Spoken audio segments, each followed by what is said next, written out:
जे खून करायला गेले, जे खंडणी मागायला गेले, या दोन्ही टीमांना कोणी पाठवलं हा मेन गुन्हेगार खरा हे होईल.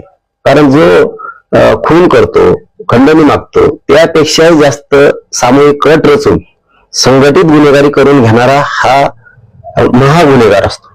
हे सुट्टा कामा नाही. खंडणीतल्या आरोपी हेच खुनात आहेत. हे संगनमत आहे. जरी तो प्रत्यक्ष तिथं नसला तरी त्यांनी घडून आणला खून. आणि खून करताना तो प्रत्यक्ष होता का नाही हे आपल्याला माहित नाही, पण तपास यंत्रणेने काम करताना चांगलं केलेलं आहे. पण पुढच्या काळात यातला काही अभावानं चार्जशीट मध्ये उल्लेख नाही आला असं होता कामा नये. ते हा नव्हता, ते सापडेल, हे पुरावे सापडले, हे नाटक आम्ही सहन करणार नाही. शेवटी मग राज्यात उद्रेकाची भावना तयार होईल आणि लोक चिडतील. त्यामुळे आज मुख्यमंत्री फडणवीस साहेबांमुळे मराठा शांत आहे.